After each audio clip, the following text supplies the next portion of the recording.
നമസ്കാരം. തൊടിയിലെ ചെടി എന്ന പരിപാടിയിലേക്ക് എല്ലാവർക്കും സ്വാഗതം. പൊട്ടാമ, റാത്തി, അമി, ജവന്തി എന്നീ പേരുകളിൽ അറിയപ്പെടുന്ന ആമത്താളിനെ കുറിച്ചാണ് ഇന്നത്തെ തൊടിയിലെ ചെടിയിലൂടെ പരിചയപ്പെടുത്തുന്നത്. അർത്തിക്കേസിയ ഫാമിലിയിൽപ്പെടുന്ന ഇതിൻ്റെ ശാസ്ത്രീയ നാമം ടെർമ ഓറിയന്റാലിസ് എന്നതാണ്. ഇന്ത്യയിലുടനീളം നിത്യഹരിത ശുഷ്കവന പ്രദേശങ്ങളിലും കേരളത്തിലെ സമതല പ്രദേശം മുതൽ 8000 അടി ഉയരം വരെയുള്ള വനപ്രദേശങ്ങളിലും അനുബന്ധ കാടുകളിലും സുലഭമായി കാണപ്പെടുന്ന ഒരു ചെറുവൃക്ഷമാണ് ഈ സസ്യം. ആയുസ് വളരെ കുറവാണെങ്കിലും വളരെ വേഗത്തിലാണ് ഈ ചെടിയുടെ വളർച്ച. ഇതിൽ ധാരാളം ശാഖകൾ കാണപ്പെടുന്നു.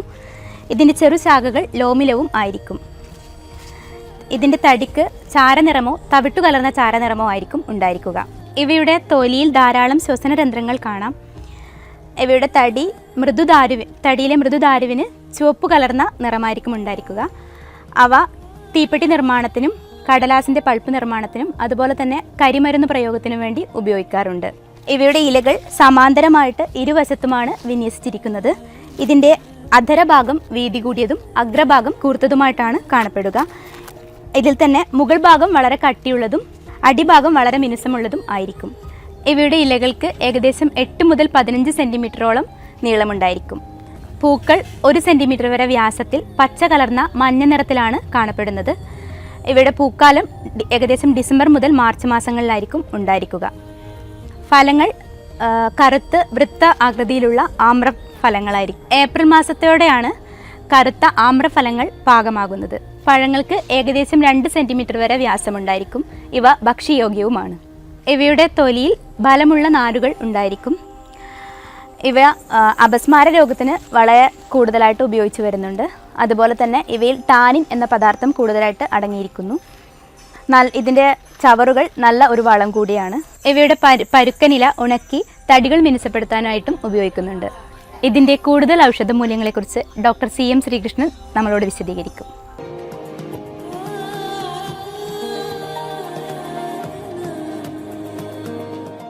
ഈ ആമത്താളി എൻ്റെ ഏറ്റവും പ്രധാനപ്പെട്ട ഉപയോഗം ഈ തലച്ചോറിൽ ഇത് ഒരു എഫക്റ്റ് ഉണ്ട്. അത് ഈ തലച്ചോറിലെ വൈബ്രേഷൻസ് കുറച്ച് കുറയ്ക്കും. അപ്പോൾ അത് ഈ അങ്ങനത്തെ ഉള്ള അസുഖത്തിനൊക്കെ കൊടുക്കാവുന്ന ഒരു കോമ്പൗണ്ട് ഡ്രഗിൽ ചേർക്കാറുണ്ട് ആമത്താളി.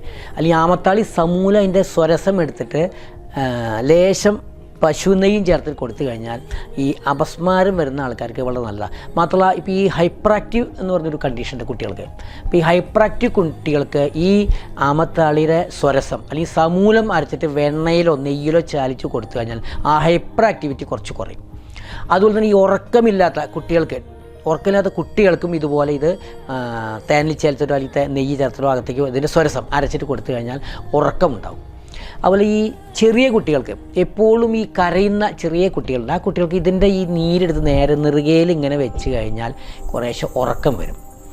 പിന്നെ ഇതിൻ്റെ ഒരു സമൂലം കഷായം വെച്ചിട്ട് മേലെ ഇങ്ങനെ ധാര ചെയ്ത് കഴിഞ്ഞാൽ മസ്കുലർ പെയിൻ വളരെ നല്ലതാണ്.